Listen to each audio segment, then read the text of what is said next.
Shalom. Pernahkah Anda mendengar tentang 4 hukum rohani? Ada hukum-hukum alam di mana tempat kita hidup, seperti matahari terbit dan terbenam, bulan muncul dan bintang-bintang gemerlapan di langit, bumi terus berputar. Sebagaimana wujudnya hukum-hukum alam yang mentadbir alam semesta ini, demikian juga ada hukum-hukum rohani yang mentadbir hubungan Anda dengan Tuhan. Tuhan mengasihi Anda dan Dia menawarkan satu rancangan yang istimewa untuk hidup Anda.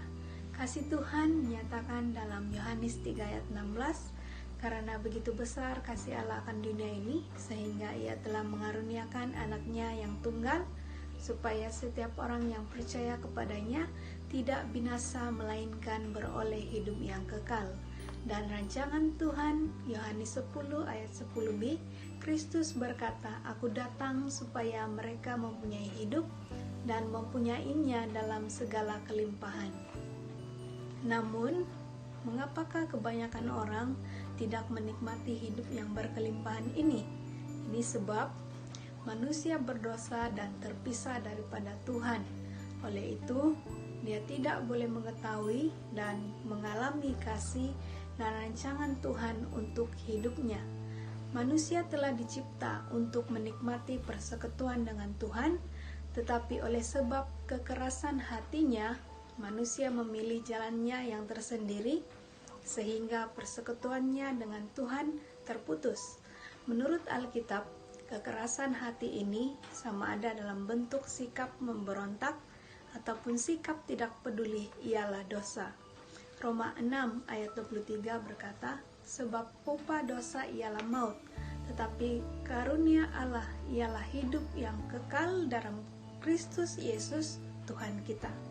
Dosa ini menyebabkan jurang yang memisahkan kita dari Tuhan.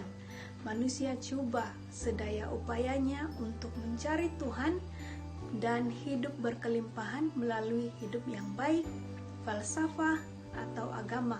Namun, satu-satunya jalan untuk menjembatani jurang ini ialah Yesus Kristus.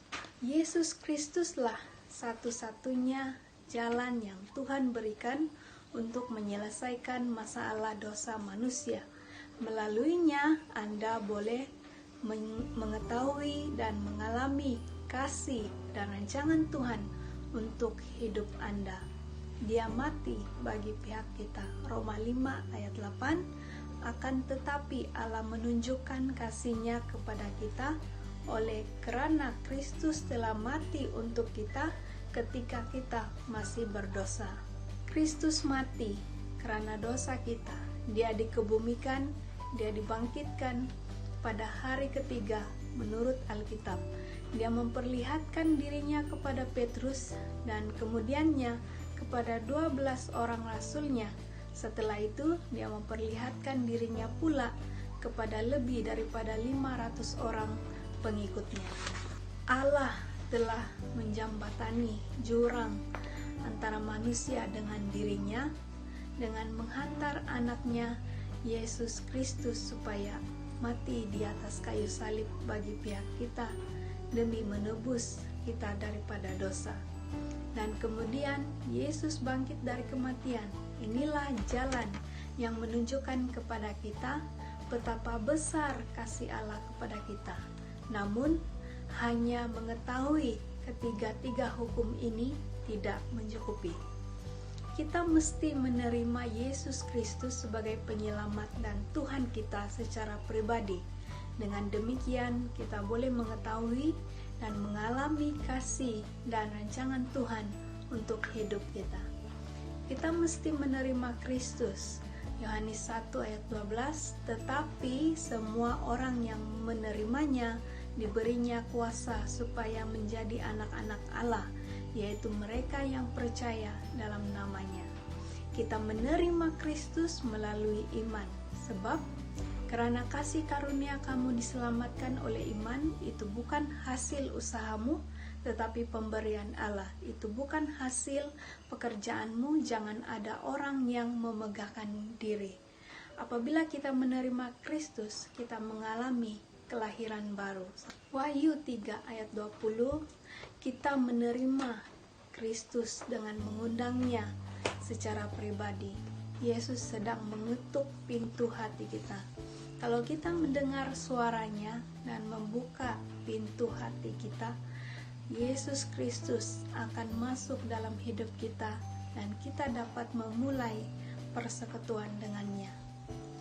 Kedua-dua bulatan ini menggambarkan dua jenis hidup. Lingkaran sebelah kiri menggambarkan hidup yang dikuasai oleh si aku. Aku bertakhta dalam hidup, Kristus ada di luar kehidupan, semua keinginan dikuasai diri sendiri, selalunya menghasilkan kekacauan dan kekecewaan. Lingkaran sebelah kanan menggambarkan hidup yang dikuasai Kristus.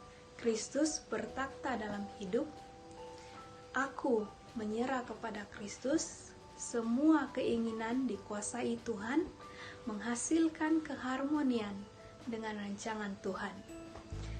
Bulatan manakah yang mencerminkan hidup Anda?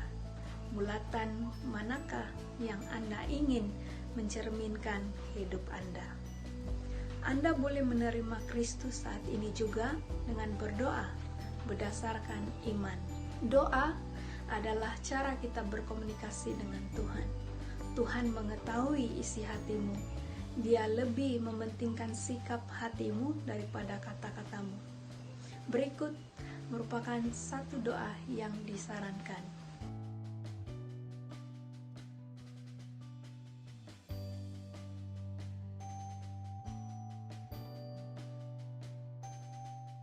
Apakah doa ini menyatakan isi hatimu?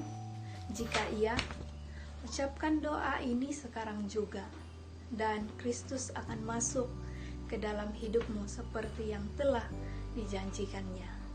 Kalau Anda mengucapkan doa ini sungguh-sungguh, Yesus sekarang berada dalam hatimu dan kehidupanmu, menjadi baru dan dosa-dosa Anda telah diampuni. Anda memiliki hidup kekal dan menjadi anak Tuhan. Persekutuan dalam gereja yang baik sangat penting untuk bertumbuh dalam persekutuan dengan Tuhan. Maka penting untuk Anda memiliki hubungan dengan orang-orang Kristen yang lain.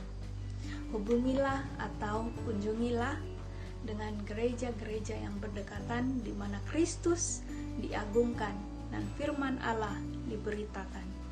Bersama-sama dengan orang-orang Kristen di gereja, Anda akan mempelajari tentang Yesus Kristus dan hidup dalam kelimpahan seperti yang Tuhan kehendaki. Tuhan memberkati kita semua. Amin.